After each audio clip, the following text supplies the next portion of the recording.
नमस्कार, हरियाणा न्यूज देख रहे हैं आप और मैं हूं आपके साथ ज्योति संगवान। हरियाणा में मनोहर सरकार के 8 साल पूरे हो गए थे। आज ही के दिन ठीक 8 साल पहले सीएम मनोहर लाल ने सीएम पद की शपथ ली थी। ऐसे में सीएम मनोहर लाल की ओर से दिल्ली में प्रेस वार्ता की गई। 8 साल के कामकाज की उपलब्धियों की विस्तृत जानकारी दी गई। सीएम ने 8 साल रखा ख्याल नाम से पुस्तिका का भी विमोचन किया है। 8 साल में 8 कमाल करने का दावा किया है। तो 8 साल में ऐतिहासिक कार्य किए गए, ये भी दावा किया गया है। तो सीएम की ओर से देखिए पुस्तिका का विमोचन भी दिल्ली के हरियाणा भवन में किया गया है और उपलब्धियां गिनवाई गई, कामकाज को लेकर बातचीत की गई, जानकारियां सरकार की परियोजनाओं से जुड़ी दी गई। उसके बाद राष्ट्रपति से मुलाकात करी पुस्तिका उन्हें भी भेंट की गई। तो सीएम देखिए दावा करते नजर आए कि काम हुआ है, ऐतिहासिक काम हुआ है। तो नेता विपक्ष भूपेंद्र हुड्डा की ओर से सरकार के 8 साल के कार्यकाल को लेकर प्रहार किया गया है। कांग्रेस के ही राज्यसभा सांसद दीपेंद्र हुड्डा ने भी सरकार को घेरा है। बेरोजगारी को लेकर, किसानों के मुद्दों को लेकर मनोहर सरकार पर वार किया गया। तो 8 साल कितने मनोहर रहे? क्या सभी का वाकई ध्यान रखा गया? क्या सभी वर्गों के लिए काम हुआ? सरकार की 8 उपलब्धियों को लेकर जो दावे सीएम के हैं वो सबसे पहले आपको सुना देते हैं, उसके बाद चर्चा की शुरुआत करेंगे।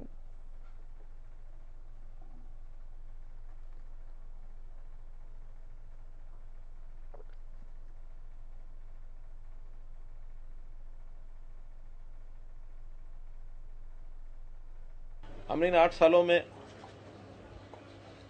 काम अपनी ओर से तो बहुत किए हैं। ये ठीक है कि विपक्ष का काम थोड़ा आलोचना करना होता है, नामी विपक्ष होता है तो इसलिए करनी भी चाहिए। और कभी कभी उनके विपक्ष में विरोध करने के उसमें से कुछ बातें अगर प्रदेश के हित में हमको ध्यान में आ जाए तो हम उसको ठीक भी करते हैं। हमने कभी भी विपक्ष को इतना ज़्यादा यानी दरकिनार नहीं किया कि उनकी कोई अच्छी बात हमें मिले तो हमने न माना हो। हमने लगातार जो हमारे नीतियां, जो हमारी पॉलिसी, जो हमारी उपलब्धियां देश के प्रधानमंत्री नरेंद्र मोदी जी, क्योंकि संयोग से 2014 में ही मई में हमारी केंद्र में भी सरकार बन गई थी, तो प्रधानमंत्री जी ने भी जो हमको एक ब्लूप्रिंट रखा है समाज की प्रगति का, प्रदेशों की प्रगति का, बराबर वो हमको संभालते हैं। अगर मैं ये कहूँ कि हमने प्रहार किया, 3C पर प्रहार किया, करप्शन, कास्ट और क्राइम, 3 चीजों पर हमने प्रहार किया। हमने हर गांव को 24 घंटे बिजली मिले इसके लिए बहुत प्रयत्न किए। प्रेम, प्यार, यानी जिसको कहना चाहिए carrot and stick, both we applied. सख्ती भी की, जिन्होंने नहीं टाइम से बिल पे किए हैं और मीटर बाहर नहीं निकलवाए हैं तो बीच में कनेक्शन काटने पड़े, वो भी काटे। बाद में फिर अपने आप समझौता कि ठीक है जी हम करेंगे, कर दो। हाँ, सरकार ने अपना इंफ्रास्ट्रक्चर भी बढ़ाया, बिजली की जो क्वालिटी है वो भी हमने अच्छी की। स्पोर्ट्स, हमारी स्पोर्ट्स पॉलिसी इस ढंग से हमने उसको तैयार किया है, चाहे उसमें उनको प्रोत्साहन के नाते से खेल खेलते समय उनकी ध्यान रखना हो, उनकी राशन मनी है या उनको पार्टिसिपेशन के लिए एडवांस पैसा देना हो, चाहे मेडल जीतने के बाद पैसों की जो उसकी राशि है उसकी लिमिट क्या होगी वो हमने सर्वाधिक रखी हुई है। और फिर नौकरियां, खास करके जो मेडल लेकर के आते हैं उनके लिए नौकरियां सुनिश्चित की हैं। 550 पद हमने सुनिश्चित कर दिए हैं कि ये 550 पद तो मेडल विनर्स के लिए ही रहेंगे। स्वास्थ्य की दृष्टि से आयुष्मान भारत, ये भी हमने केंद्र सरकार की योजना है, प्रधानमंत्री जी ने शुरू किया है, लेकिन उसमें हमारी लिमिट है प्रदेश की 15.5 लाख। हमने तय किया कि 1,80,000 तक सबको देंगे और अतिरिक्त खर्च होगा तो प्रदेश देगा। एक समान विकास, ये भी हमारा पहले दिन से ही हरियाणा एक, हरियाणवी एक जब हमने कहा था, कोई भेदभाव नहीं करेंगे।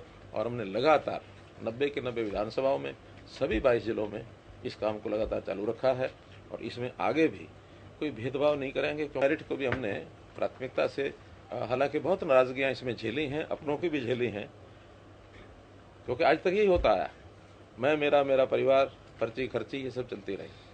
पेपर लीकेज से लेकर के और एग्जामिनेशन हॉल तक नकल कराना, और नकल कराने के बाद भी फिर उसमें खाली पेपर छोड़ करके उसमें बाद में भरना।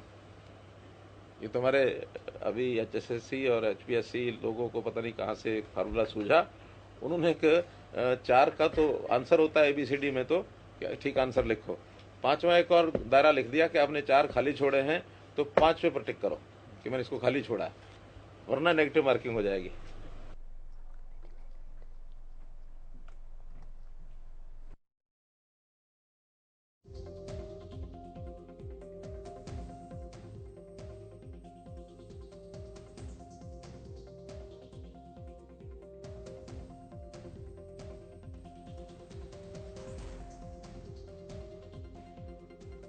चार साल पूरे हो गए हैं। सीएम की ओर से उपलब्धियां गिनवाई गई, सीएम की ओर से दावा ही किया गया कि ऐतिहासिक काम हुए, व्यवस्था परिवर्तन किया गया के समान विकास हुआ के पूरे प्रदेश का सभी हलकों का समान विकास हुआ के जातिवाद से ऊपर उठकर, क्षेत्रवाद से ऊपर उठकर सभी हलकों में समान विकास करवाया गया। अलग अलग मुद्दों को लेकर देखिए, चाहे किसानों की बात हो, युवाओं की बात हो, खिलाड़ियों की बात हो, महिलाओं की बात हो, हर एक वर्ग को लेकर सीएम ने जानकारी दी है कि क्या क्या जन कल्याणकारी योजनाएं सरकार की ओर से इन 8 साल में तैयार की गई, कैसे योजनाओं का लाभ पात्र लोगों तक पहुंचाया गया, कैसे सिस्टम में बदलाव लेकर आए, पारदर्शिता पर खास तौर पर जोर रहा। ये दावा भी सीएम की ओर से किया गया है। तो सीएम की बातें आपने सुनी, सीएम की ओर से प्रेस वार्ता करी, विस्तृत जानकारी दी गई थी। उसके बाद राष्ट्रपति से भी मुलाकात की गई, पुस्तिका उन्हें भेंट की गई। तो सभी का ध्यान रखा गया है, सभी का विकास करवाया गया है, ये दावा किया गया कि। लेकिन कांग्रेस के राज्यसभा सांसद दीपेंद्र हुड्डा की ओर से सरकार पर कई मुद्दों को लेकर वार किया गया कि सुनिए। बेरोजगारी में हरियाणा नंबर 1, महंगाई में आज हरियाणा नंबर 1, आज विकास पूर्ण रूप से ठप। किसी भी गांव में आप जाके देखो, शहर में जाके देखो, आज हरियाणा पे 3.5 लाख करोड़ का कर चढ़ गया और हरियाणा की अर्थव्यवस्था चौपट हो गई। ऐसी स्थिति, किसान पे अत्याचार में हरियाणा देश में नंबर 1, बच्चों पे आज बच्चों को, गरीब बच्चों को अपने स्कूलों को बचाने के लिए 4-4 महीने धरने देने पड़े, 750 किसानों को अपनी जान कुर्बान करनी पड़ी सरकार के अहंकार के आगे। अहंकार में आज हरियाणा सरकार का नाम। पहले आपने सीएम को सुना, उसके बाद कांग्रेस सांसद दीपेंद्र हुड्डा को सुना। सीएम के दावे हैं काम हुआ के, अभूतपूर्व काम किया गया कि ऐतिहासिक काम किया गया कि। तो कांग्रेस का दावा है कि हरियाणा बेरोजगारी में नंबर हो गया के, रोजगार नहीं दिए गए, किसानों को लेकर भी और इसके अलावा भी कई मुद्दों को लेकर सरकार को घेरा गया। एक खास पैनल हमारे साथ है जिससे हम चर्चा करेंगे सरकार की ओर से किए गए कामकाज को लेकर, विपक्ष की ओर से लगाए जा रहे आरोपों को लेकर। बीजेपी से प्रवक्ता प्रोफेसर विधु रावल जी हमारे साथ हैं, कांग्रेस प्रवक्ता बजरंग दास गर्ग जी हमारे साथ जुड़ गए हैं, इनेलो से प्रवक्ता रजवन रहनवाल जी हैं और जेजेपी से प्रवक्ता विवेक चौधरी जी हमारे साथ हैं, राजनीतिक विश्लेषक योगेश कौशिक जी हमारे साथ जुड़ गए हैं। सभी का स्वागत है चर्चा में।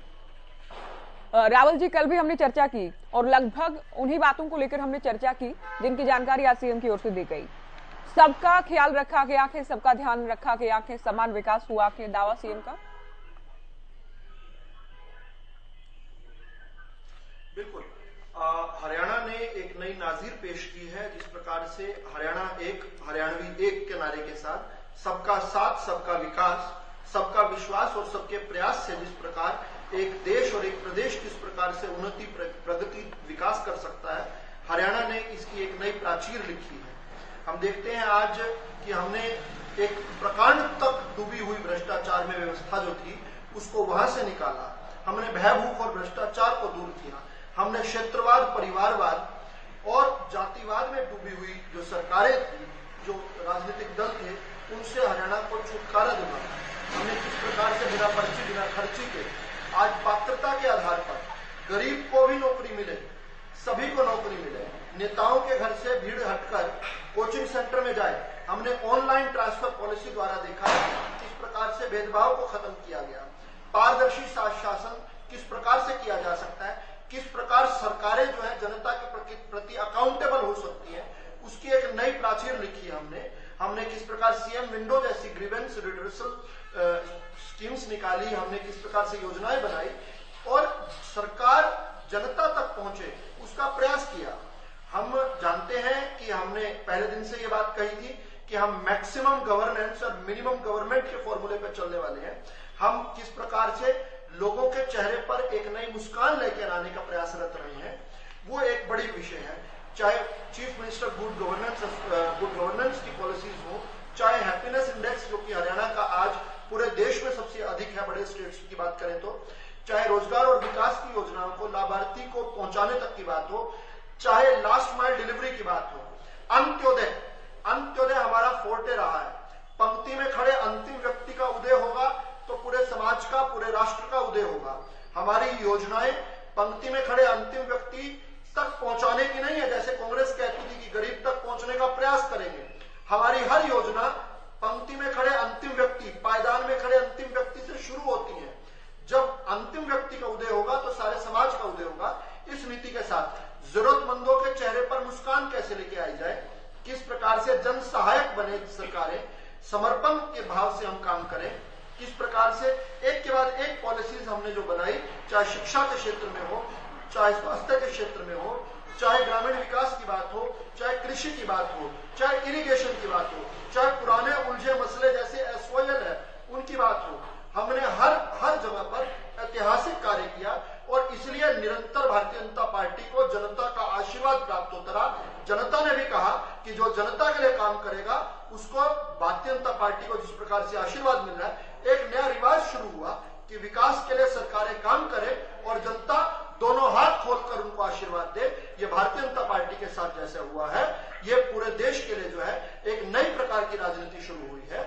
गरीब के घर तक चीजें पहुंचे, गरीब के लिए सरकारें, गरीब उत्थान के लिए, किसान विकास के लिए काम करें, छात्रों के लिए, उद्यमियों के लिए, व्यापारियों के लिए काम करें।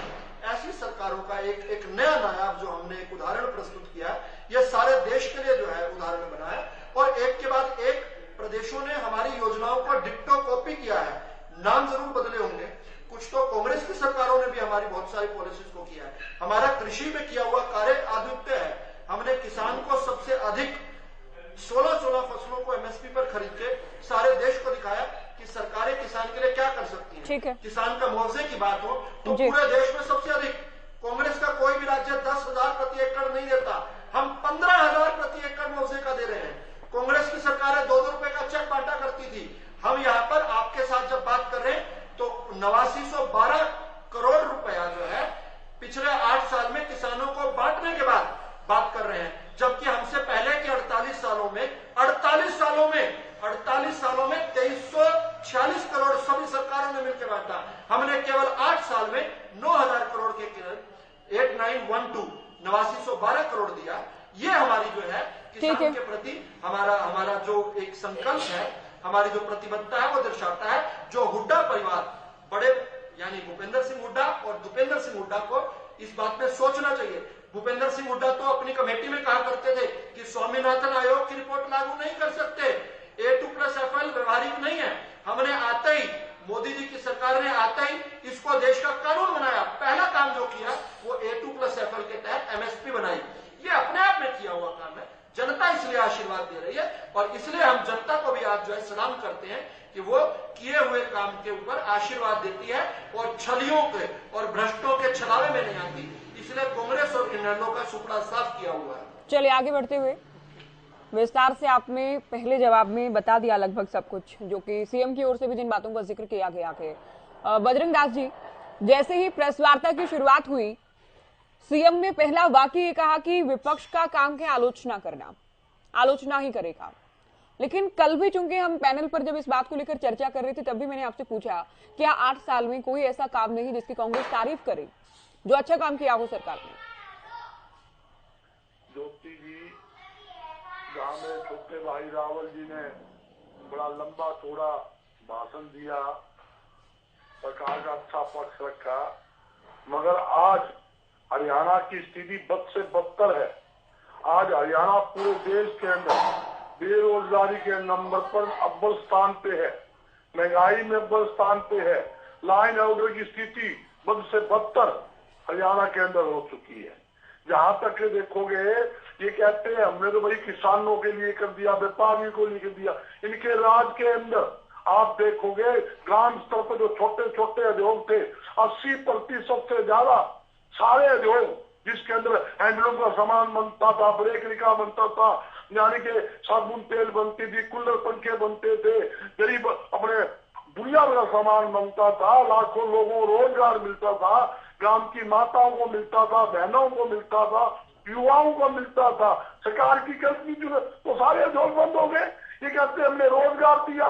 मैं पूछना चाहता हूँ, इन्होंने 1.5 साल पहले एक योजना लेकर आए थे भी उद्योगों के माध्यम से 73% बेरोजगार युवाओं को रोजगार मिलेगा।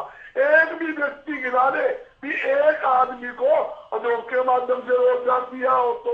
और जहां की महंगाई के देखो, जिन वस्तुओं पर कभी टैक्स नहीं था जैसे कपड़ा था, चीनी था, खाद थी, खेती में उपयोग दवाइयाँ थी, दही थी, लस्सी थी, झूठ कह रहे हैं बजरंग जी, झूठ कह रहे हैं। इन्होंने इनकी चुप कराओ बहन जी, ज्योति जी बीच में नहीं बोल रही है, चुप कराओ। ये 7 मिनट में बोला, मैं चुप रहा, 7 मिनट लंबा भाषण दिया, हम चुप रहे। सुनने की मात्रा रखना चाहिए। जब 7 मिनट ये बोले, मैं बिल्कुल शांति सुनता रहा। जो इन्हें काउंटर करना अपनी समय में बोले, या तो इनको बुलाओ, ज्योति जी आज को बुला लो, मैं चुप हो जाता हूँ। नहीं राहुल जी, ये बात है, 7 मिनट बोलते रहे, जब चुप रहा। ये मीडिया में बुलाया तो आप बकवास करने लगे, ये बीच में बोलने की नहीं राहुल जी, ये तरीका नहीं, ये तरीका बिल्कुल ठीक नहीं है। ये तरीका ठीक नहीं है सर। आपको बीच में टोका नहीं गया राहुल जी, न आपको रोका गया न टोका गया। आपने पहला उत्तर बड़े विस्तार से दिया। आपने उत्तर विस्तार से दिया। आपको लगता है कुछ गलत कहा जा रहा है, आप नोट कर लीजिए ना, आप लिख लीजिए। नहीं, आप साथ नहीं रोकेंगे। नो, आप साथ नहीं रोकेंगे सर। आपको टाइम दिया जाएगा, आप काउंटर कीजिएगा। आपको जो पूछना है वो पूछिएगा, आपको जो काउंटर करना है आप लिख कर रख लीजिए ना सर, आप लिख कर रख लीजिए।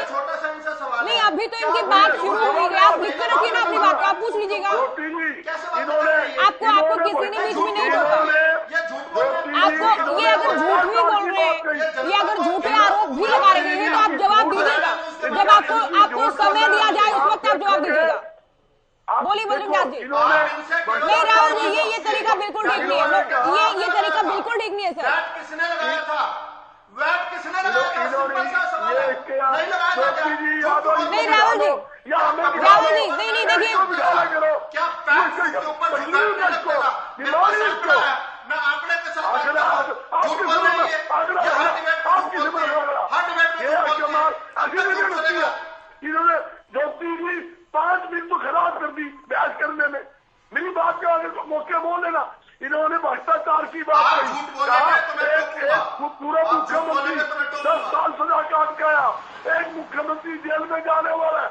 मैं बताना चाहता हूँ भ्रष्टाचार के ऊपर इन्होंने अपने कोरोना के समय में लिस्टिंग की बैन थी, अरबों रुपए की लिस्टिंग किसने करवाई? आप लोगों ने करवाई। शराबबंदी के अंदर शराब, करोड़ों रुपए की शराब पुलिस कस्टडी में थी, आपने बेच दी। यहाँ तक कि खनन घोटाला, अरबों रुपया खनन घोटाला आज भी चल रहा है। कितने मजदूर पहाड़ों के नीचे दब के मर गए, आज तक कुछ नहीं हुआ। जहां तक कि धान घोटाला आपके राज में हुआ, पेपर लीक घोटाला, नौकरी घोटाला, एक घोटाला सरसों घोटाला। आप कहते हो हमारे राज में तो बिल्कुल साफ ईमानदारी से काम हो रहा है, हमारे राज में तो ये हो रहा है, पिछली राज के अंदर घोटाला हुआ। भाई जो घोटाला करेगा वो जेल में जाएगा, चिंता ना करो। और आपसे मैं पूछना चाहता हूँ, आपकी राज में एक चीज बताइए। आपका मैंने आज बयान पढ़ा अखबार के अंदर, अखबार में बयान आया चंडीगढ़ से, क्या बोलते हैं? हमने 8 साल के अंदर मनोहर सरकार ने 1,60,000 नए उद्योग स्थापित किए। उसने 12,60,000 युवाओं को उद्योगों के माध्यम से नौकरियां दी है। यह अखबारों के अंदर सभी अखबारों में आई हुई है। मैं पूछना चाहता हूँ, आप एक आंकड़ा तो बता रहे कितने प्राइवेट सेक्टरों के अंदर आपने नौकरी दी है, आपने कितने नए उद्योग लगे हैं, आप बता दीजिए। 12,60,000 आपने नौकरी, वो भी उद्योग के माध्यम से। आपके राज के अंदर तो उद्योगपति लूटा है, तो व्यापारी पीटा है। आपने तो क्या किया? जो सब्जी फल थी, चुप कराओ यार, मुझे बोलने दो। चुप कराओ। देखो ज्योति जी, ये डिबेट करना मुद्दा नहीं है, ये डिबेट करने के लिए नहीं आए, ये तो अपनी बात थोपने के लिए आए। ये झूठ ना बोलिए। हम सुन रहे हैं, हमारी बात सुनने का माता खराब। मैं आपको लिस्ट दे देता हूं, आप सुनिए। आप देखो गरीब के मुंह का गरीब ये बोलते हैं 1,60,000 का मैं बता देता हूँ आपको। मैं दिखा भी ये भी बात दिखाता हूँ अखबार के अंदर क्या आपका बयान आया है। और सुनिए, आप कहते हो हमने गरीब तक को लाभ पहुंचाया, आपने गरीबों ने काम किया, आपने गरीब आदमी का काम किया। आपने क्या किया? बिल्कुल नोट किए। चलिए आगे बढ़ेंगे। ओके, अभी बजरंग दास जी आप सुनिए, फिर आप सुनिए। राहुल जी आप भी सुनेंगे, ठीक है। गर्ग साहब सुनिए, अभी बजरंग दास जी अभी आप रुकिए। विवेक जी 8 साल में चूंकि 3 साल गठबंधन के भी रहे। मेरी बात सुन लीजिए सर, देखिए आप या इनको बिठाओ या हमें मत बिठाओ, इनको बिठाओ तो हमें दूर रखो, इनसे डिबेट करा लो, सरकार के आदमी बिठा लो। बजरंग दास जी देखिए, हम तो सभी को बुलाते हैं, हम सभी पार्टियों के प्रवक्ताओं को बुलाते हैं और मैं ये सुनिश्चित करती हूँ सबको टाइम मिले। हरियाणा न्यूज सबको टाइम देता है और पैनल पर बोलने के लिए बुलाया गया, पैनल पर बोलने के लिए बुलाया गया कि सबको वक्त दिया जाएगा। राहुल जी आप सुनिए अभी। राहुल जी अब आप बिल्कुल, राहुल जी और बजरंग दास जी राहुल जी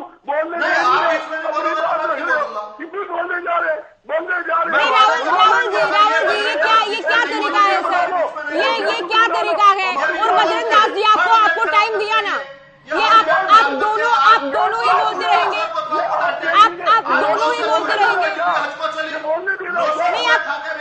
नहीं क्या दोनों को म्यूट करवा दिया जाएगा, दोनों को म्यूट करवा दिया जाएगा। नहीं, मेरी पीसीआर से रिक्वेस्ट है इन दोनों को अभी म्यूट रखें, क्योंकि सर देखिए तीन लोग हमारे साथ और भी हैं पैनल पर सर। विधु रावल जी तीन लोग हमारे साथ और भी हैं, तो मैं भी इनके बीच में दो प्रवक्ता भी हमारे साथ और हैं। क्या उनकी ओपनिंग स्टेटमेंट अभी नहीं हुई है, उनसे पहला उत्तर भी अभी नहीं लिया गया है। सर आप क्या संदेश दे रहे हैं कि आप लोग ही बोलते रहेंगे? आप लोगों के साथ तीन मेहमान और के पैनल पर जिनका पहला जवाब अभी नहीं हुआ के। विवेक जी, गठबंधन सरकार के भी लगभग 3 साल हम कह सकते हैं पूरे हो गए थे।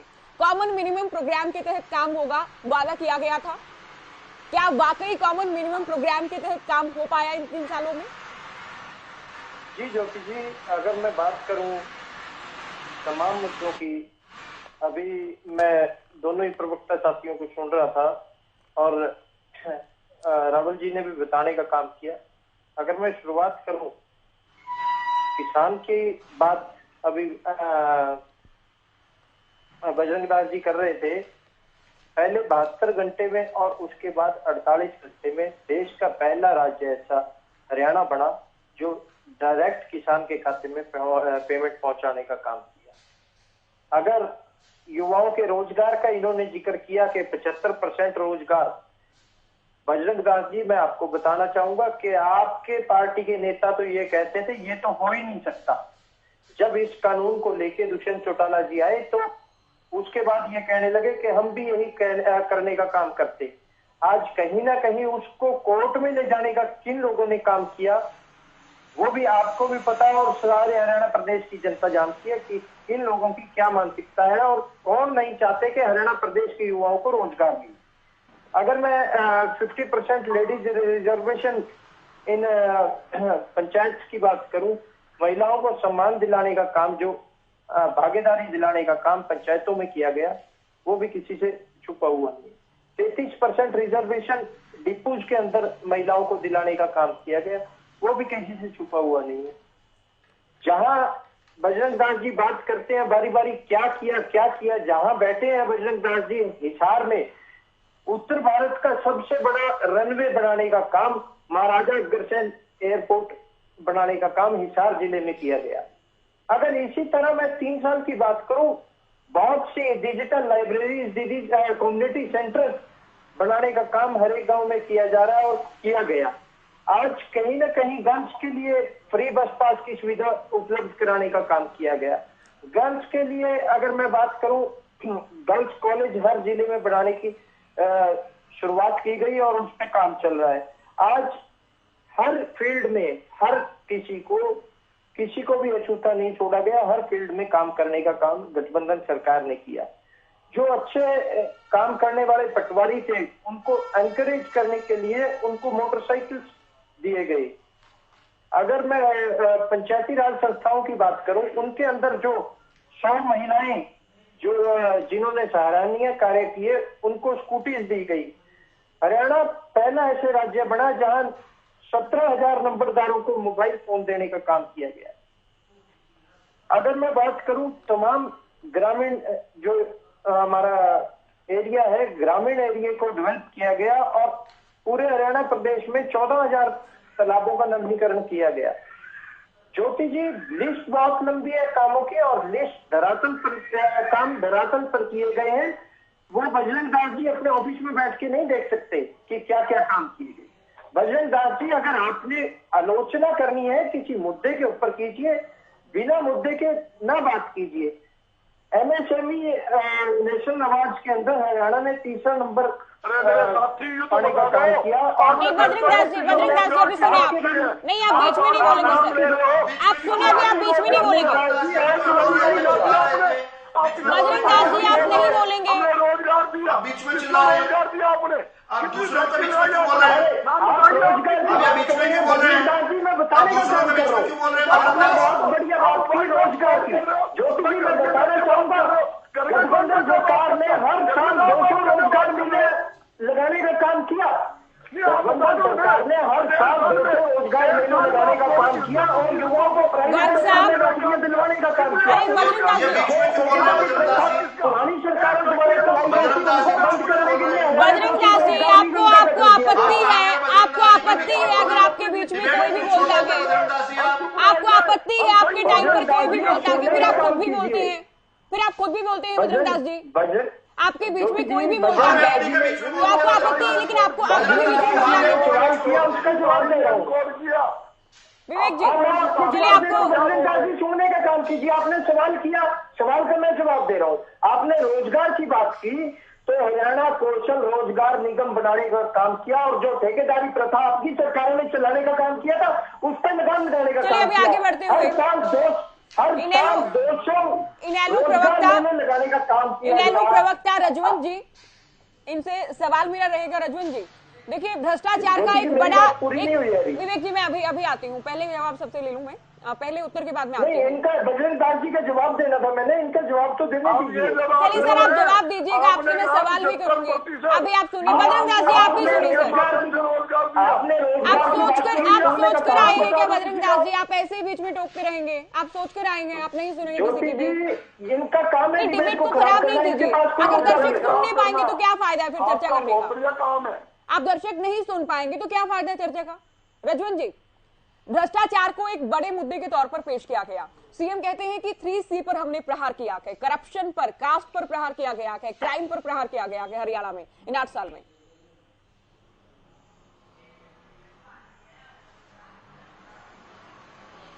थोड़ा सा ही ज्यादा विस्तार से तो नहीं बताऊंगा, लेकिन वो आप भी समझ जाएंगे, हमारे प्रवक्ता साथी भी समझ जाएंगे कि जिस भ्रष्टाचार की ये बात कर रहे हैं, आज से पहले या जो पिछले जो सरकारें थी उसमें जो भ्रष्टाचार था वो कहीं ना कहीं अब की जो सरकार है, जो गठबंधन की सरकार जिसको हम कह रहे हैं, ये असल में तो एक मजबूरी का गठबंधन था। ये जो सरकार अल्पमत में है और वो अगर किसी तरह का जो इस प्रकार का गठबंधन बनाकर अगर कहीं अपने आप को सत्तारूढ़ पार्टी स्थापित करने का काम करे, फिर वो कहे कि हम भ्रष्टाचार पर लगाम लगाने में काबिज हुए, तो वो पूरी तरह गलत है।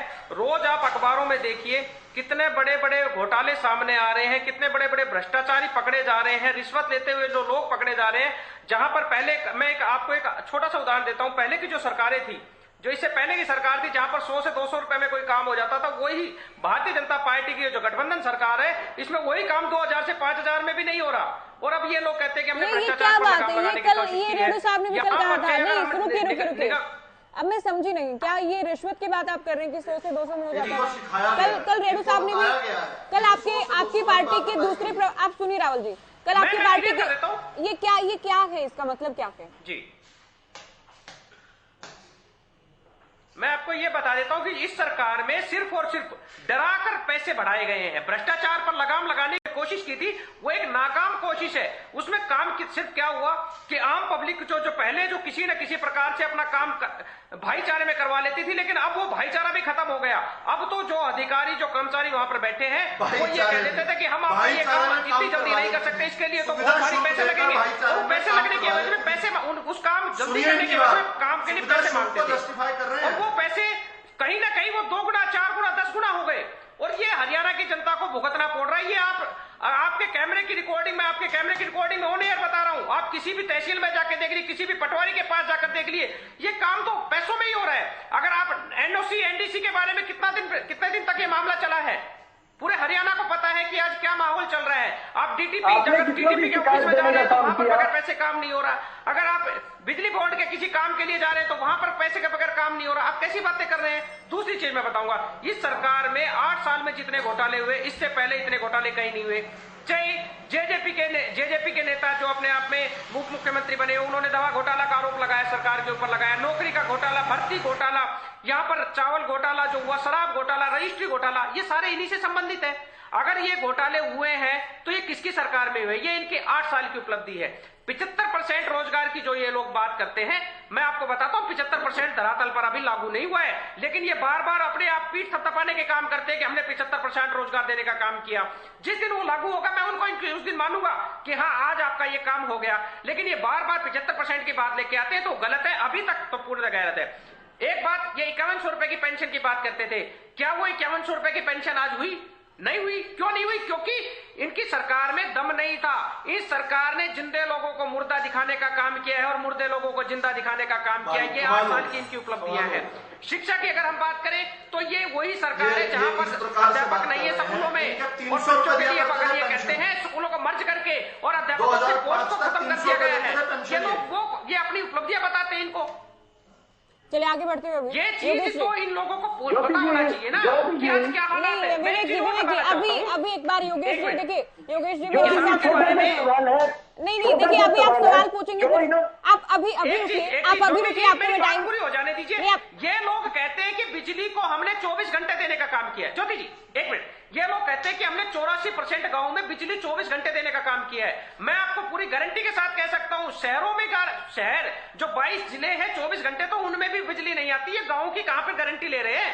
तो ये लोग केवल झूठ का पिटारा लेकर बैठे हुए यहाँ पर हरियाणा की जनता को गुमराह करने का काम करते हैं। वो है एक लास्ट बात और, अभी टाइम है, कहने वाले अभी समय है, आपसे पूछेंगे। पंचायत के चुनाव नहीं करा के अंदर कट लग रहा है क्या? एक मिनट रावल साहब, नहीं रजवंत जी, आप सुनिए सर, अभी आप सुनेंगे अभी आप अपनी बात कह चुके हैं, अभी आप सुनेंगे। योगेश जी सरकार का नहीं, रावल जी आप बोलते रहेंगे इस तरह से, नहीं सवाल नहीं पूछूं फिर मैं। योगेश जी इंतजार कर रहे हैं। योगेश जी, सरकार का दावा, सीएम का दावा, काम हुआ के खूब काम हुआ के, विपक्ष सभी कामों को सिरे से खारिज करता है कि कोई काम नहीं हुआ, लेकिन आप कैसे एक राजनीतिक विश्लेषक के तौर पर देखते हैं इन 8 साल को, खास तौर पर सीएम के कामकाज को आप कैसे देखते हैं? सबसे पहले कि 30 मिनट जो है ना जी, ये मेरे हिसाब से भाजपा और कांग्रेस की लड़ाई में को भेंट चढ़ गए हैं और इन पे कोई भी मतलब कोई एक्चुअल बात नतीजे पे कोई नहीं पहुंचा है, ना पहुंचेगा। रावल साहब ने अभी पूछा कि क्या दिवाली पे बिजली चली गई, तो मैं बताता हूं, मैं गुड़गांव साइबर सिटी में रहता हूं और दिवाली से पहले दिन एक बार नहीं 10 बार बिजली गई है और ये रिकॉर्ड आया है और ये रिकॉर्ड अपने बिजली बोर्ड से चेक कर सकते हैं। अब मैं बात करता हूं जो बातें हो गई हैं। मुख्यमंत्री जी की मंशा पे मुझे कभी कोई शक नहीं रहा, वो ईमानदार मुख्यमंत्री हैं और जो बोलते हैं लगभग ठीक बोलते हैं, लेकिन मैं जो आंकड़े बोलेंगे या जो हुआ है मैं उनको घटनाक्रम को पूरा सामने रख देता हूं, जनता को डिसाइड करने देते हैं क्या हुआ। कास्ट क्राइम करप्शन सबसे पहला मुद्दा रखा। ये जाट आरक्षण कब हुआ जिसपे गोलियां चली थी, ये बाबा राम रहीम को छोड़ा गया तब गोलियां चली और लोग मरे, और मंदिर मस्जिद के जो हुए सारे के सारे दंगे ये कब हुए, ये सारे के सारे याद कर लें, ठीक है। 92 के बाद पहली बार मंदिर मस्जिद हरियाणा के अंदर हुआ था। स्पोर्ट्स का जहां तक ताल्लुक है, मैं बहुत स्पोर्ट्समैन को जानता हूं और उनके साथ रहा भी हूं। स्पोर्ट्समैन को ना इस सरकार में, ना पिछली सरकार में, ना किसी सरकार में कहीं पे भी तैयारी के वक्त कोई मदद नहीं करता। वो बेचारे अपने पैसे से करते हैं, चाहे वो कहीं का कोई भी मेडल जीत के आए तब तक उनको कोई मदद नहीं होती जब तक वो चैंपियन नहीं बन जाते हैं। स्वास्थ्य की बात कर लूं तो सवाल सीधा सीधा है, आप जो मर्जी कह दें, आप सिर्फ ये जवाब दें कि आपने कितने बेड के कितने हॉस्पिटल्स लोगों के सामने रख दिए, और रख दिए होते या रख दिए थे तो कोरोना काल में हमारा क्या हाल हुआ ये पूरी जनता जानती है। अब 90 विधानसभा में बराबर काम हुआ, तो मैं ये जानना चाह रहा हूं कि आदमपुर के अंदर जो भाषण दिया जा रहा है, और वो भाषण दिया जा रहा है बिश्नोई जी द्वारा कि मैं क्योंकि अपोजिशन में था, कांग्रेस में था, इसलिए भाजपा मुझे मदद नहीं कर रही और अब मैं भाजपा में आया हूं और मैं जीतूंगा तो काम कराऊंगा। पेपर लीक की बात पूरा हरियाणा जानता है कि इस सरकार में या पहली सरकारों में कितने पेपर कब लीक हुए और कितने होते रहे हैं। अब कर्ज की बात कर लेता हूं। कर्ज सरकार का कितना था? आज के दिन 3.5 लाख करोड़ है, ये सब जानते हैं। किसानों का एमएसपी का जो दावा किया गया या एसवाईएल का, एसवाईएल नहीं आई है, नहीं आ रही है अभी। और एमएसपी की जो हम बात कर रहे हैं, एमएसपी जिसका ये दावा करते हैं, स्वामीनाथन के अगेंस्ट भाजपा ने सुप्रीम कोर्ट में अपना एक एफिडेविट दिया हुआ है कि हम स्वामीनाथन को नहीं मान सकते हैं। स्कूल कितने बंद किए गए हैं सरकार द्वारा, ये सरकार जानती है। 48 साल पहले, 50 साल पहले की जो बात रावल साहब कर रहे थे, उनको मैं बता देना चाहता हूं। उस टाइम पे डॉलर की कीमत 7 रुपए 50 पैसे थी, आज डॉलर की कीमत 83 रुपए हो गई है। उसके हिसाब से कैलकुलेशन कर लें कि कितने पैसे किसानों को मिले, कितने नहीं मिले। अब जेजेपी की मैं बात कर लेता हूं। पेंशन, रोजगार, मैं उनसे सहमत हूं, उनका बहुत अच्छा विजन था। उस विजन की वजह से जो सीटें आई उनकी आई, लेकिन क्या पेंशन जो वो देना चाहते थे वो दी गई? नहीं दी गई। रोजगार की जहां तक बात है, ठेकेदारी प्रथा अभी भी है। अगर जो मना करता है, कल ही मेरे साथ चले, मैं हर इंडस्ट्री के अंदर लेके चलता हूं। और इंडस्ट्री छोड़िए, आपने ठेकेदारी प्रथा सरकारी डिपार्टमेंट में भी शुरू कर दी है। बिजली की प्रोडक्शन बिल्कुल नहीं बढ़ी है, इंडस्ट्रियल प्रोडक्शन बिल्कुल नहीं बढ़ी है। मैं किस बात को तरक्की मान लूं? मैं फिर बात करता हूं, मैं अपने जो मुख्यमंत्री हैं उनकी मंशा पे कोई शक नहीं रखता हूं, लेकिन जो हकीकत बयान होती है वो ये होती है। इसके बाद अपना एनालाइज करके आगे जब जो भी बात करें, इस सारी चीजों को एनालाइज करके करेंगे तो शायद जनता को कुछ अच्छा पता भी लगेगा, जनता की कुछ समझ में भी आएगा, वरना अगले 30 मिनट भी ऐसे ही भेंट चढ़ जाएंगे। आपने सीएम की तो तारीफ कर दी, लेकिन नहीं, उनकी मंशा में कोई शक नहीं है मुझे, मैं तो ईमानदारी से बात कर रहा हूँ। जो दावे हैं उनसे आप इत्तेफाक नहीं रखते? दावे तो मैंने आंकड़े रख दिए ना। अब आंकड़ों के हिसाब से आप जवाब दें। आंकड़ों पे जब तक बात नहीं करेंगे फजूल बातें हैं सारी।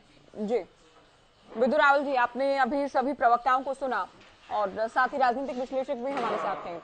इनकी ओर से जो जिक्र किया गया, जो कास्ट को लेकर बात की या करप्शन को लेकर बात की, बिजली को लेकर भी बात की, जो रोजगार को लेकर भी बात की, पेपर लीक को लेकर भी बात की, तो ये इनको लगता है कि ये खामियां हैं एक तरह से? लगता नहीं है, ये फैक्ट्स हैं। इन फैक्ट्स को कैसे डिनाई करेंगे ये बता दें, वरना ये कहते हैं कि मैं झूठ बोल रहा हूँ बस। ये इनके मुताबिक को कहते हैं ये लोग। इनके मुताबिक क्यों डिनाई करेंगे? इनके मुताबिक ये फैक्ट है। हम डिनाई क्यों करेंगे? हाँ, ये फैक्ट्स है, इनको बता दें बस। जी, क्या कहेंगे विदु रावल जी? नहीं, फैक्ट ये कह रहे हैं ना। नहीं, गलत कह रहे हैं। ये लोब साइडेड इनका जजमेंट है। मैं इस पर जो है ज्यादा टिप्पणी नहीं करूंगा। इतनी बात जरूर कहूंगा कि माननीय सुप्रीम कोर्ट ने क्या कहा। देखिए, 2013 का मेरे पास जजमेंट है जिसमें supreme court of India, the supreme court of India, no less than supreme court of India क्या कह रहा है। हरियाणा के चयन भर्ती आयोग को क्या कह रहा है? लाला की दुकान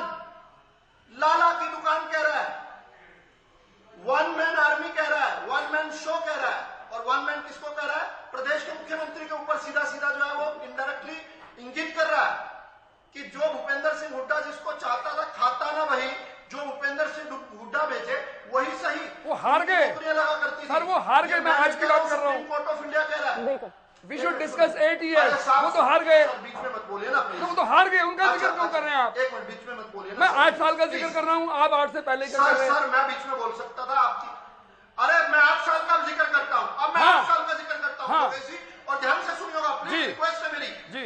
इन 8 साल में हमारी कौन सी नौकरी को ये गैंग जो था, जो कभी सत्ता में होता था आज विपक्ष में है, ये जो गैंग है पूरा, कौन सी नौकरी को चैलेंज करने कोर्ट में नहीं गया? और कौन सी नौकरी पर आज तक सुप्रीम कोर्ट ने, हाई कोर्ट ने या किसी कोर्ट ने रोक लगाई? बताइए ना। हमारी कौन सी भर्ती प्रक्रिया पर एक छोटा सा कोई ऑब्जर्वेशन भी दिया हो? बताइए। कांग्रेस के समय तो केश पैरेड बोला जाता था एजेंसीज को, हमारा एक तो कोई रिमार्क दिखा दीजिए। ये तो मैं नहीं कह रहा हूं, तो सुप्रीम कोर्ट ऑफ इंडिया कह रहा है, ये तो high court of Punjab and Haryana कह रहे हैं। देखिए इन बातों को आप परिप्रेक्ष्य में लाइए। अब पेपर लीक की बात करते हैं। हमने 0 टॉलरेंस किया। वही लोग जो कि पेपर लीक करवाते हैं, वही लोग कल सत्ता में थे और उनको हम पकड़ रहे हैं। हम भ्रष्टाचार पर कड़े से कड़ा प्रहार कर रहे हैं। इंडियन नेशनल लोकदल का रोहतक का जिले का अध्यक्ष फरार है। और क्यों फरार है? पेपर लीक करवाने के मामले में फरार है। उसके घर में आज भी रोहतक में इंडियन नेशनल लोकदल का कार्यालय चल रहा है। आपने आरक्षण आंदोलन की बात की, क्या सारे हरियाणा ने वो रिकॉर्डिंग नहीं सुनी थी? क्या भूपेंद्र हुड्डा के खासम खास प्रोफेसर वीरेंद्र क्या कहा करते थे, रिकॉर्डिंग में क्या सुना आपने, किसने दलवाया हरियाणा को। और एक बात जिससे मुझे सबसे ज्यादा पीड़ा हुई योगेश जी, आपने कहा कि मंदिर मस्जिद, इस पूरी डिबेट में मंदिर मस्जिद को कौन लेकर आया, आप लेकर आए हैं। 1992 में पहली बार इन्होंने कहा दंगे हुए। अरे साहब इतना तो अपमान मत कीजिए हमारा। बाबर के सेनापति मीर बाकी ने 1527 ईस्वी में वहां पर श्री भव्य राम मंदिर तोड़कर मस्जिद बनाई थी। 500 साल तक करोड़ों हिंदुओं ने बलिदान दिया है। उन हिंदुओं का इतना अपमान मत कीजिए। आप रहिए अपने डूड कल्चर में, आप बहुत खुश होंगे, आप बहुत खुश होंगे। कुछ तो कारण रहा होगा ना कि मसा से आकर अंग्रेज हम पर राज कर गए, थोड़े से मुगल जो है हम पर राज कर गए। कुछ तो लोग होंगे ना जो समर्थन करते थे। आपको हिंदुओं का इतने वर्षों का 500 साल का बलिदान नहीं दिखा। आज आप कह रहे पहली बार दंगे हुए, 1992 में पहली बार दंगे हुए। 1992 में क्या मीर बाकी ने फूल लेकर आया और मंदिर तोड़ दिया? क्या बातें कर रहे हैं आप लोग। लेकिन खैर, कोरोना काल की आपने बात उठाई। कोरोना काल में हमारे बगल का प्रदेश दिल्ली किस प्रकार रोज टीवी पर आकर रोया करते थे दिल्ली के मुख्यमंत्री, जब उनको हरियाणा से 3 गुना ज्यादा ऑक्सीजन मिल रही थी। जब ऑक्सीजन का ऑडिट हुआ हमसे 3 गुना, और हमने किस तरह ब्यूटीफुली मैनेज किया अपने, चाहे पानीपत के अंदर केवल 15 दिन के अंदर ऑक्सीजन प्लांट भरा हमने। वहां पर एक बड़ा हॉस्पिटल 500 बेड के हॉस्पिटल का वहां पर शुरू किया कोरोना के लिए। चाहे हिसार के अंदर जल्दी कंप्लीट कीजिए। हमने तो नाजिर प्रस्तुत किया। अगर वैक्सीनेशन की बात हो तो सबसे ज्यादा जो नेशनल एवरेज है उससे तेजी से हरियाणा की एवरेज चल रही थी। अब आप जो हमारी उपलब्धियां हैं उनको इस प्रकार से प्रस्तुत करेंगे। मैं फिर से कहता हूं, जो लोग किसानों की बात करते हैं वो ये तो बताएं हरियाणा की सरकार 16 फसलें एमएसपी पर खरीदती है कि नहीं खरीदती? क्या पंजाब की सरकार खरीदती है क्या दिल्ली की सरकार खरीदती है क्या राजस्थान की सरकार खरीदती है क्या? हरियाणा की सरकार 15,000 रुपए प्रति एकड़ का मुआवजा देती है। क्या राजस्थान की कांग्रेस की सरकार देती है क्या पंजाब की आम आदमी पार्टी की सरकार देती है? चलिए राहुल जी, हम किस चर्चा को आगे ले जाते हुए हर किसान को डायरेक्ट बेनिफिट दे रहे हैं, जिसका विरोध किया इन लोगों ने। चलिए चर्चा को आगे ले जाते हुए विरोध कौन कर रहे हैं? विपक्षी कर रहे हैं। बजरंग किसान को हितैषी बताते हैं, जो कहते थे कि हम ऊपर से 1 रुपया भेजते हैं, हम ऊपर से 1 रुपया भेजते हैं, नीचे जो है 15 पैसे बेचते हैं, बीच के 85 पैसे कौन मेरे लोग उठाकर ले जाते हैं। राजीव गांधी कहा करते थे। आज मोदी जी एक क्लिक के साथ उन्होंने यही शिमला के अंदर जो है, जब एक क्लिक राहुल जी अभी आप रुकेंगे अभी ठीक है राहुल जी, आप रुकेंगे अभी। बजरंग दास जी, सीएम 85 पैसे छोड़िए, कोरोना का मामला ठीक है सर, अभी आप रुकिए अभी बजरंग दास जी। कोरोना काल का जिक्र आया जी, कोरोना काल के अंदर किस प्रकार हरियाणा से प्रवासी मजदूर भूखे प्यासे हजारों किलोमीटर तक पैदल गए, सबने देखा। और हॉस्पिटल में ऑक्सीजन की, ठीक है, हॉस्पिटल की चूंकि आप बात कर रहे हैं, सीएम की ओर से आज ये कहा गया कि 5S पर हमारा जोर रहा। राहुल जी अब आप फिर से बोलने लगे सर, नहीं देखिए प्लीज आप रुके। देखिए 5S पर जोर रहा हमारा, जिसमें शिक्षा पर, स्वास्थ्य पर, सुरक्षा पर। रुकिए सर, रुकिए। सभी विषय इम्पोर्टेंट है, तभी डिबेट हमने बुलाई। नहीं राहुल जी सर, नहीं सर, मैंने आपको विस्तार से दूसरे जवाब में भी आपको दूसरे जवाब में सभी नहीं, आपका ये तरीका बिल्कुल गलत है। देखो राहुल जी, ये तरीका बिल्कुल गलत है आपका। रावल साहब, ये तरीका आपका बिल्कुल गलत है। आप खुद का जवाब पूरा करते हैं, आप दूसरे प्रवक्ता के बोलने से पहले बोलने लग जाते हैं। ये बहुत गलत तरीका है आपका। आपको विस्तार से सबने सुना बड़ी शांति के साथ, और बीच में कोई भी बोला उसको मैंने रोका सर। जो भी नहीं, आप ये भी देखिए ना, फिर दूसरे प्रवक्ता भी अपनी बात कह पाए। नहीं राहुल साहब, बिल्कुल गलत तरीका है आपका ये। नहीं, आप देखिए, आप सुनते नहीं है ना तो आप एंकर को सुनते हैं, ना आप प्रवक्ताओं को सुनते हैं। नहीं राहुल साहब, बिल्कुल गलत तरीका आपका ये। ना आप दूसरे प्रवक्ताओं को बोलने देते हैं, ना आप एंकर को सुनते हैं। बजरंग दास जी, 5S पर जोर रहा, शिक्षा, स्वास्थ्य, सुरक्षा, रावल साहब के पास स्वावलंबन हैं, उनको पढ़ के जाते हैं। आप रुकिए, नहीं रजन जी आप भी कमेंट नहीं कीजिए प्लीज, आप सुने। तो 5S पर जोर रहा इन 8 साल के दौरान। बजरंग जी, ज्योति दोबारा सवाल करना मैं 5S पर 5S पर काम किया गया, शिक्षा, स्वास्थ्य, सुरक्षा, स्वाभिमान, स्वावलंबन। देखिए ज्योति जी, आज हरियाणा के अंदर ना अच्छी शिक्षा है ना चिकित्सा है। हॉस्पिटलों की स्कूल की हालत देखोगे बद से बदतर है। स्कूलों के अंदर बच्चों को बैठने के लिए स्टूल तक नहीं है, बेंच तक नहीं है। और स्कूल की सरकारी बिल्डिंग आप देखोगे, थोड़ी सी बारिश के अंदर तप करने लगते हैं। ऐसे हालात तो सरकारी स्कूलों के हैं जो स्कूलों की बात करते हैं। आज भी सरकारी स्कूलों के बाहर बच्चे ताले मारकर हड़ताल पर बैठे हैं। कहीं तो हिंदी का टीचर नहीं है, कहीं इंग्लिश का टीचर नहीं है, कहीं प्रिंसिपल नहीं है। ये सरकारी स्कूल की बात करते हैं। और हॉस्पिटल, आज हॉस्पिटल की हालत देखो आप, ना तो वहाँ दवाई है ना मशीनें है। यहाँ तक कि आप स्कूलों में हॉस्पिटलों में डॉक्टरों की कमी, नर्सों की कमी, स्टाफ की कमी। और इसी प्रकार स्कूलों में अध्यापकों की कमी है और स्टाफ की कमी है। ना कुछ अच्छी शिक्षा है ना चिकित्सा है।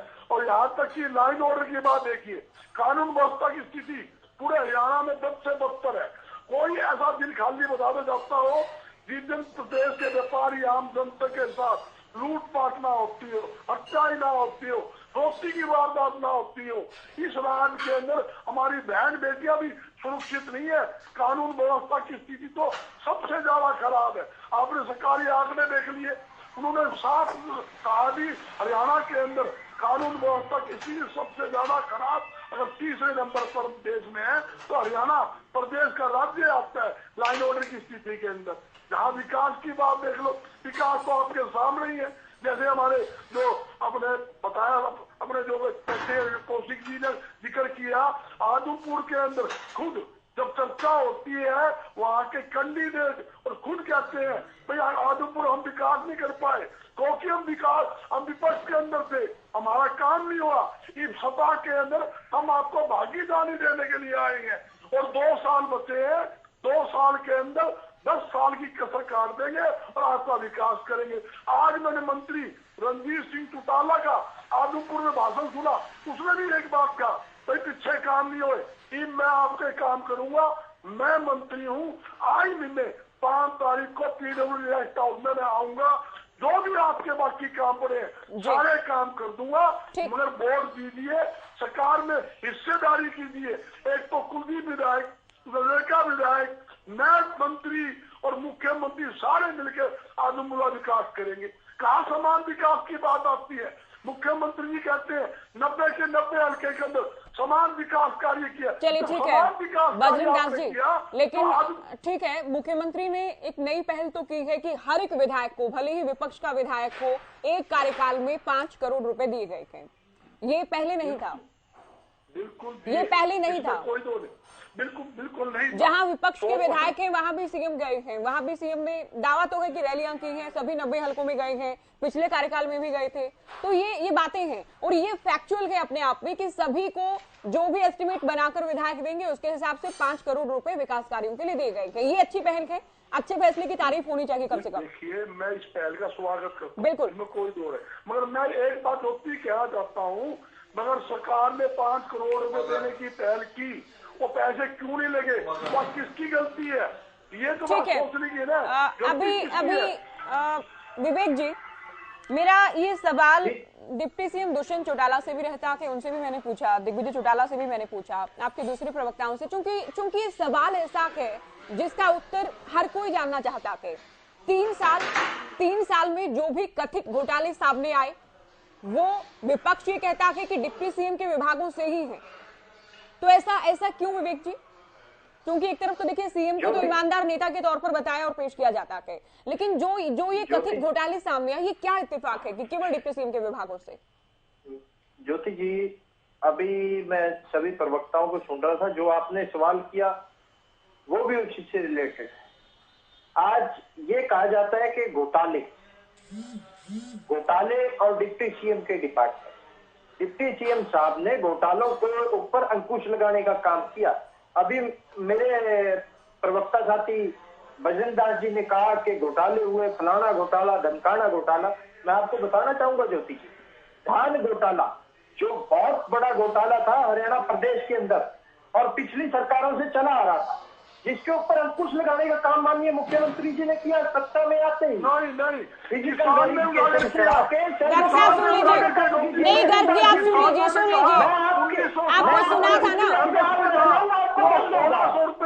आपने किसानों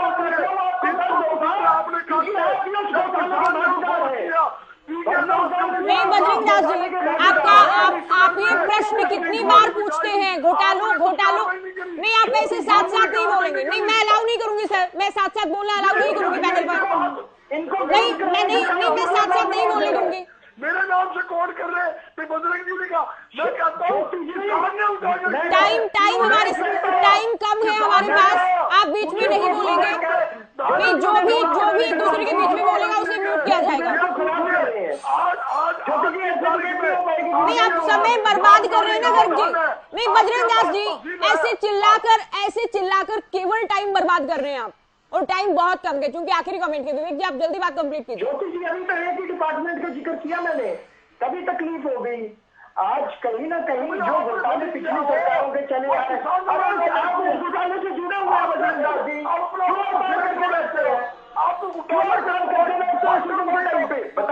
देखिए मेरी मजबूरी है रजवन जी आपका आखिरी कमेंट जल्दी।